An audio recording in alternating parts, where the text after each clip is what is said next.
እሺ ተመልካቾች እንዴት ናችሁ? በቅጥር የሚገኝ ደሞዝ ላይ የሚከፈል የገቢ ግብር ሁኔታ በጣም ሴንሲቲቭ ስለሆነ በጣም ብዙ ሰዎች የሚነጋገሩበት ሐሳብ ነው እና ረጅም ጊዜም ጥያቄ ሲቀርብበት የነበረው ነው። እንግዲህ ሰራተኞች ያቀርባሉ፣ ግን የሰራተኞችን ጥያቄ ደምሮ የሚያቀርበው የኢትዮጵያ ሰራተኞች ማህበራት ኮንፌዴሬሽን ኢሰማኮ ከጠቅላይ ሚኒስትር ጋር ሳይቀር ደብዳቤ ያስገባ የሚወያይበት የነበረ ሐሳብ ነው። ሐሳቡ ሁለት አይነት ነው። አንደኛው ምንድነው? ታክስ መቀነስ አለበት። የገቢ ግብር የሚከፈለው የታክስ መጠን መቀነስ አለበት። የዛው ታክሱ ጋር ተገናኝቶ ደግሞ ዝቅተኛ ግብር የሚከፈልበት የደሞዝ መጠን መገለጽ አለበት ወይ ደግሞ ማደግ አለበት፣ መታወቅ አለበት፣ መታወጅ አለበት የሚል ጥያቄ አለ። ሁለተኛው የደሞዝ መጠን ከኑሮ ውድነት ጋር ማደግ አለበት የሚል ጥያቄ ለረጅም ጊዜ ሲቀርብ የነበረ ነው። ገንዘብ ሚኒስቴርም ይሄን ጥያቄ በመውሰድ አዲስ ጥናት እያጠና መሆኑን ገልጿል። ረቂቁም ወጥቷል። ረቂቁ ላይም ደግሞ የህዝብ ውይይትም ተደርጎበታል። ስለዚህ የገንዘብ ሚኒስቴር ያቀረባቸው ሐሳቦች አሉ። ዝቅተኛ ግብር የሚከፈልበት ደሞዝ መሆን ያለበትን የሚወስን ስለሆነ ረቂቁ አሁንና አንድ የሚመላለስ መረጃ አለ። የገንዘብ ሚኒስቴር በረቂቁ ላይ ሐሳብ አለው በሚል የቀረበ መጠን አለ። ደግሞ የኢትዮጵያ ሰራተኞች ማህበራት ኮንፌዴሬሽን ደግሞ ያቀረበው መሆን አለበት ብሎ ያቀረበው መጠን አለ። ሁለቱን ኮምፔር እያደረኩ አቀርብላችኋለሁ። እንግዲህ እየተሻሻለ ነው የመጣው። ዝቅተኛ ግብር የሚከፈልበት መጠን እየተሻሻለ ነው የመጣው። እንግዲህ ግብር የማይከፈልበት መጠን አለ። 10 ከመቶ የሚከፈልበት፣ 15 ከመቶ፣ 20 ከመቶ፣ 25 ከመቶ፣ 30 ከመቶ እና 35 ከመቶ የተቀጠሩ ሰራተኞች በግል ሴክተር የሚሆን በመንግስት ሴክተር ላይ ተቀጥረው የሚሰሩ ሰራተኞች ካላቸው ገቢ ላይ መክፈል ያለባቸው የግብር መጠን ነው። ረቂቁ ላይ ሌሎችም ግብሮች አሉ። በንግድ ላይ የሚገኝ ግብር አለ። ከወለድ ከተገኘ ላይ የሚከፈል ግብር አለ። ሌሎች ግብሮች ራሳቸውን ችለው ይጠቀሱ አሉ። እንግዲህ ላለፉት 9 ዓመታቶች ስራ ላይ የነበረው የታክስ መጠን አለ። እሱ አሁን እንዲሻሻል ነው ሐሳብ የቀረበበት። ግን ላለፉት 9 ዓመታቶች የነበረው ዝቅተኛ ደሞዝ የሚቀበሉ ሰራተኞችን የተቀጠሩ ሰራተኞችን 600 አድርጎ ይጀምራል፣ ታክስ ፍሪ ለማድረግ ማለት ነው። ስለዚህ ከ600 ብር በታች የሚያገኝ ሰው ታክስ ፍሪ ነው ብሎ ያስባል። በቃ ታክስ አይቆረጥበትም፣ 600 በሙሉ ኔት ይሰጠዋል፣ የጡረታ ብቻ ታስቦ እንደማለት ነው። ከ601 እስከ 1650 ብር 10% ታክስ ይከፍላል። ከ1651 ብር እስከ 3200 ብር 15% ይከፍላል። ከ3201 ብር እስከ 5250 ብር 20% ይከፍላል። ከ3251 ብር ከ5251 ብር እስከ 7800 ብር 25 ከመቶ ይከፍላል። ከ7801 ብር እስከ 10900 ብር 30% ይከፍላል። ከ10901 ብር በላይ ያለው 35% ይከፍላል። ስለዚህ 10% ታክስ የሚከፍሉት 60 ብር ቢቆረጥባቸው 15%ቶቹ 142 ብር፣ 20%ቶቹ 302 ብር፣ 25%ቶቹ 565 ብር፣ 30%ቶቹ 955 ብር፣ 35% እና ከዛ በላይ ያሉት 1500 ብር ቢቆረጥባቸው ተብሎ ታሳቢ የተደረገ ነው የሚኒመም ሬቱ የነበረው። እና የሚነሳው መከራከሪያ ምንድን ነው? ከኑሮ ውድነት አንጻር ከዋጋ ንረት አንጻር በጣም ዝቅተኛ ነው። ስለዚህ ይሄ ማደግ አለበት የሚል ጥያቄ መጣ ነበር። አሁን በመሃል ግን ኢኮኖሚ ሪፎርም ካደረገ በኋላ በተለይ በመንግስት መስሪያ ቤት ላይ ዝቅተኛ ብሎ ያስቀመጠው የደሞዝ ወለል ተሻሽሏል፣ አልቋል። በመንግስት ተቋማቶች ማለት ነው። የመንግስት ተቋማቶች ዝቅተኛ ደሞዝ ብሎ ከፍተኛ ደሞዝ እስካስቀመጠው ድረስ ያለው መጠን ተሻሽሏል። ዝቅተኛ ላይ 4461 ብር ነው የሚያሳየው በሰነድ ደረጃ። ከፍተኛው እስከ 21 ሺህ ምናምን ብር ነው፣ ግን 22 ሺህ ብር የማይደርስ መጠን ነው የተቀመጠው ደረጃ ስላለው ማለት ነው። አሁን ደግሞ የኢትዮጵያ ሰራተኞች ማህበራት ኮንፌዴሬሽን አሁን የገንዘብ ሚኒስቴር ያስቀመጠውን ሬት በመመልከት የራሱን ፕሮፖዝ ያደረገውን መጠን አስቀምጧል። ሪፖርተር ላይ የቀረበውን ነው ማቀርብላችሁ። እሱ የሚለው ምንድን ነው? ግብር የማይከፈልበት መጠን 8384 ብር መሆን አለበት የሚል የራሱን ጥያቄ አቅርቧል። 10% ደግሞ መታሰብ ያለበት ከ8385 ብር እስከ 22974 ብር ያለው 10% ውስጥ መውደቅ አለበት። ከ22975 ብር እስከ 44530 ብር ያለው 15% መውደቅ አለበት። ከ44531 ብር እስከ 72336 ብር ደግሞ ያለው 20% ላይ መውደቅ አለበት። ከ72337 ብር እስከ 107449 ብር በወር የሚያገኝ ሰው 25% መክፈል አለበት። ከ107450 እስከ 150107 ብር ድረስ 30% መክፈል አለበት። ከ150 ብር ከ150 108 ብር በላይ የሚያገኝ 35% መክፈል አለበት እያለ ነው በወር ማለት ነው። አሁን የኢትዮጵያ ሰራተኛ ማህበራዊ ኮንፌዴሬሽን የሚያቀርበው ከ150 ሺህ ብር በላይ ብቻ ነው 35% መከፈል ያለበት ይላል። አሁን በመንግስት ያለው ሬት ደግሞ ከ10900 ብር በላይ 35% ነው ይላል። እንግዲህ ይሄ ቁጥር መታረቅ አለበት ነው ጥያቄው እየቀረበ ያለው። አሁን የገንዘብ ሚኒስቴር ገና አናውስ አላደረገም፣ በሹክሹክታ ነው የቀረበው። አሁን ብዙዎቹ የምትቀባበሉት አለ፣ ግን እሱ ትክክለኛ መረጃ መሆኑ ስላልተረጋገጠ እሱን ቁጥር ማቅረብ አልፈልግም። ግን ነባሩ አለ። አሁን የኢትዮጵያ ሰራተኛ ማህበራዊ ኮንፌዴሬሽን ደግሞ የሚያስበው አለ። አሁን ረቂቁ ገና ውይይት ላይ ነው ያለው፣ ገና ያልወጣ ነው። ግን ምን እየተባለ ነው ያለው? ምናልባት 2000 ብር ዝቅተኛ ግብር የማይከፈልበት መጠን ይሆናል የሚል እንግዲህ ውይይት ላይም ሀሳብ ያነሱ ሰዎች አሉ። ከሱ ሀሳብ ይጀምራል። ስለዚህ ነባሩ 600 ብር ነበር አሁን ሊለወጥ የተዘጋጀው። አሁን በውይይት ላይ የቀረበው እንግዲህ 1200 ብር፣ 1600 ብርና 2000 ብር ቢሆን ግብር የማይከፈልበት ዝቅተኛው መጠን።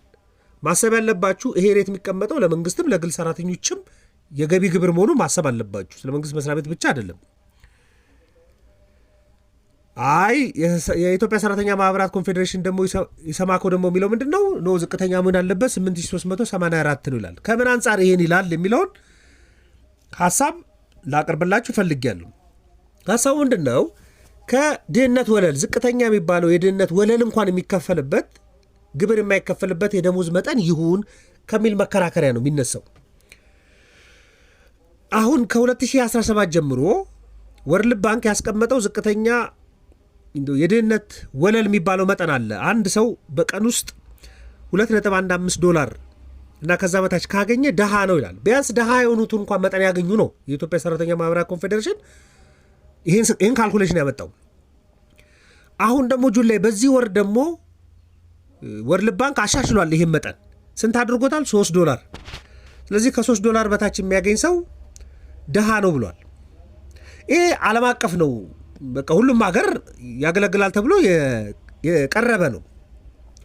ስለዚህ አሁን በቀን $2.15 ያለው ሰው ደሃ ነው የሚባል ከሆነ $2.15 እንኳን በብሔራዊ ባንክ መለኪያ እንኳን በ134 ብር ብታባዙ በወር ውስጥ $64 ማለት ነው። ይሄንን ብታባዙ ወደ 8000 ብር ይገባል። ስለዚህ ዝቅተኛ የድህነት ወለል ላይ ያለው ገንዘብ ቢከፈል ከሚል ሀሳብ የመጣ ነው። እንግዲህ አይ ቲንክ እኔ የሚመስለኝ የኢትዮጵያ ሰራተኛ ማህበራዊ ኮንፌዴሬሽን ኢሰማኮ በጣም ይህን ከፍተኛ ደሞዝ መንግስት ይከፍላል ብሎ ገምቶ ነው ብዬ ለመናገር ትንሽ ያስቸግረኛል። ነገር ግን ከፍ አድርጎ ተደራድሮ ቢያንስ እንኳን የሰራተኞችን መብት ዝቅ አድርጌ ባስከብር በሚል ሀሳብ እንደሆነ ነው የሚሰማኝ። ምክንያቱም አሁን እንኳን ያለው $600 ብር ግብር አይከፈልበት የሚባለው መጠን ብንወስድ $4 የሚበልጥ አይደለም። በወር ነው፣ በወር $4 የመጀመሪያው ነው። 10% የሚከፈልባቸው በወር $12 የሚያገኙ ናቸው የነበሩት። $15% የሚቆረጥባቸው በወር $23 ማለት ነው።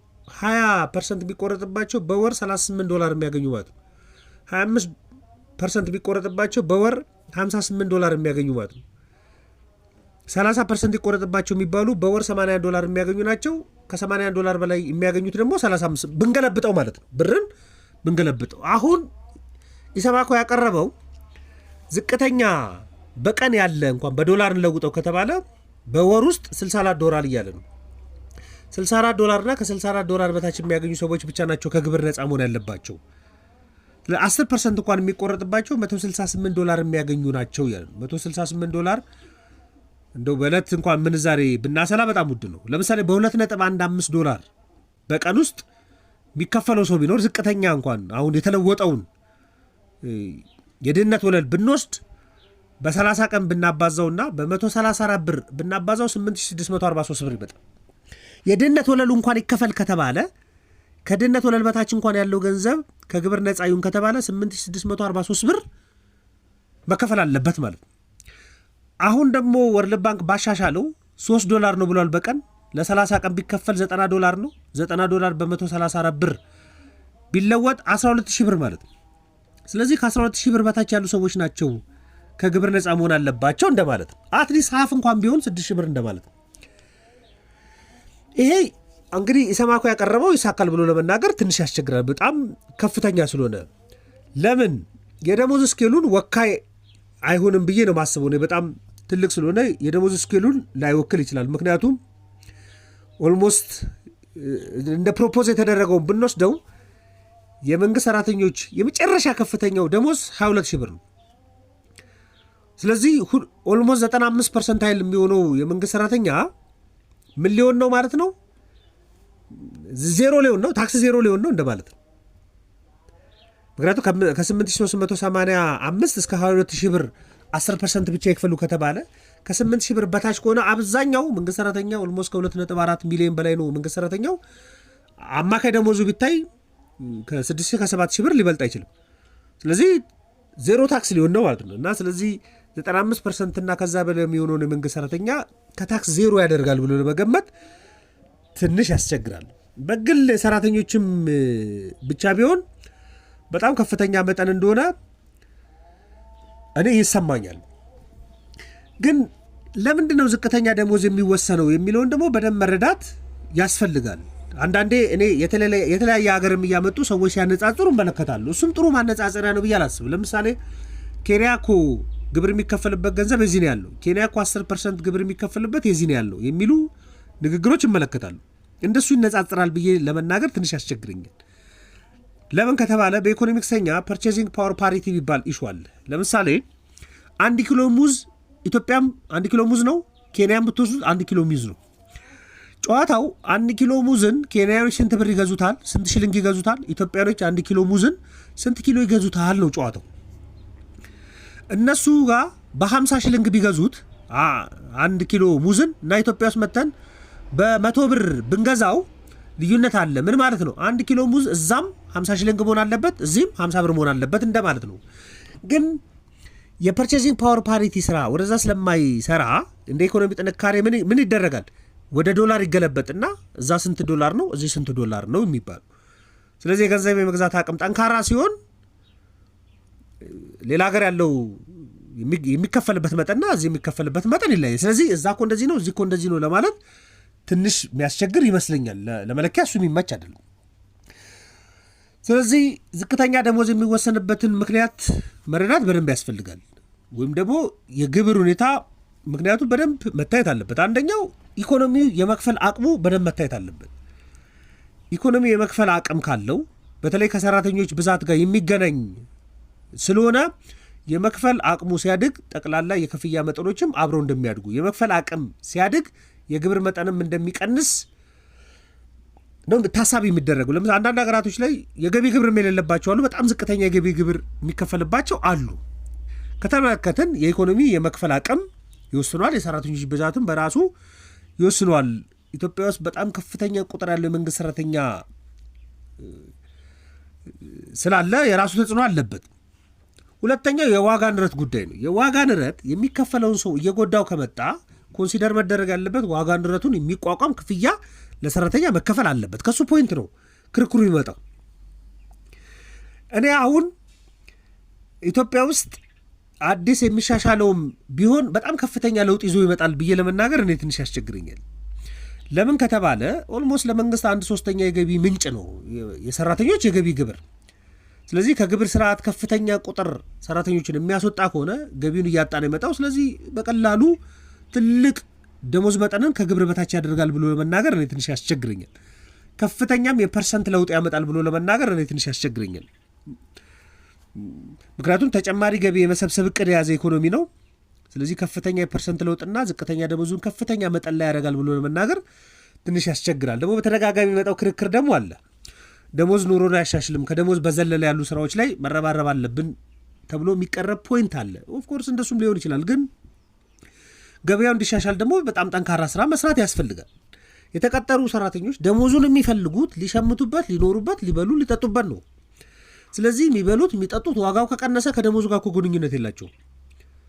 ደሞዜ ግን ምበላውን ምሸምተውን ምፈልገውን ነገር እየገዛልኝ አይደለም። ስለዚህ ማደግ አለበት ነው ጥያቄ። ስለዚህ ኢኮኖሚውን ማሻሻል አንዱ ጉዳይ ነው። ኢኮኖሚ ባልተሻሻለ ቁጥር ደግሞ ሰርቫይቭ እንዲያደርጉ ደግሞ የደጎመ ኢኮኖሚ መሄድ አለበት። ስለዚህ ሌሎች የድጎማ ስርዓቶችን ራሱ ማሰብ አለበት። የቤት፣ የትራንስፖርት እንደዚህ ተቀጣሪ የሆኑ ሰራተኞች በተለያየ መልኩ ድጎማ የሚደረግበትን መንገድ ማመቻቸት በጣም ነው የሚያስፈልገው። ኢትዮጵያ ውስጥ ያለው ግብር የሚከፈልበትም ደሞዝ ግሮሱ እንኳን ቢከፈል ዋጋ ንረትን ይቋቋማል ብሎ መናገር አይቻልም። ለምሳሌ ከግብር በፊት ያለ ገቢ ለምሳሌ ከ10,900 ብር በላይ የሚያገኝ ሰው 35% ይቆረጥበታል። 35% ባይቆረጥበትና 10,900 ብር ቢሰጠው አንድ ቤተሰብን እኮ ወር የሚያኖር አይደለም ይሄ ገንዘብ በራሱ። ስለዚህ ኑሮ ላይ ያለውን ጫና በደንብ በመመልከት ትክክለኛ ሁኔታዎችን ማስተካከል በጣም ያስፈልጋል። በተለይ ኢኮኖሚ ላይ ያለው የዋጋ ንረት እንዲቀንስ የመሸመት አቅም፣ ሌሎች ደግሞ የተቀጠሩ ሰራተኞችን የሚደጉሙ ሁኔታዎችን ማመቻቸት በጣም አስፈላጊ እንደሆነ ይሰማኛል። ዝም ብለው የወጡ መረጃዎችን እየተመለከታችሁ ብዙ ግር እንዳይላችሁ ነው። ትክክለኛው የገንዘብ ሚኒስቴር የሚያወጣው ቁጥር ላይ በደንብ ልነጋገር እንችላለን። ግን ትልቅ ቁጥር ኤክስፔክት እንዳታደርጉ በግሌ ያስባለሁ። ትልቅ ደሞዝን ከግብር ነፃ ያደርጋል ብዬ ለመገመት ይቸገራለሁ። ደግሞ በጣም ሰፊ የሆነ የገቢ ግብር ቅናሽም ይኖራል ብዬ ለመገመት ትንሽ ያስቸግረኛል። የኢትዮጵያ ሰራተኞች ማህበራት ኮንፌዴሬሽን እንኳን ያቀረበው ፕሮፖዛል እጅግ በጣም ትልቅ እንደሆነ ነው የሚሰማኝ። አትሊስት እንኳን ሀፉ መሳካት ቢችል እሱ ላይ ትክክለኛ ክርክር እንኳን ቢደረግ ምናልባት ሊያዋጣ ይችላል። ስለዚህ ይህኛው መረጃ ለእናንተ ለማድረስ ነው። ምክንያቱም ከአዲሱ ረቂቅ በኋላ በጣም ብዙ ሰዎች ሜሴጅ ይልኩልኛል። አንድ የተለቀቀ የግብር መጠን አለ፣ ስለዚህ እሱ ትክክል ነው ትክክል አይደለም የሚል ሹክሹክታም ያለበት ስለሆነ ገና አልጸደቀም። ትክክለኛው ሲወጣ አቅርብላችኋል። ነገር ግን ኢሰማኮ ያቀረበውን ፕሮፖዛል አቅርቤላችኋለሁ። ማንኛውም ሀሳብ አስተያየት ካላችሁ ዘኢትዮጵያ ኢኮኖሚስት ቪው ቴሌግራም፣ ፌስቡክ ላይ ልትልኩልኝ ይችላላችሁ። ለነበረን ቆይታ በሙሉ ከልብ አመሰግናለሁ። መልካም ቀን።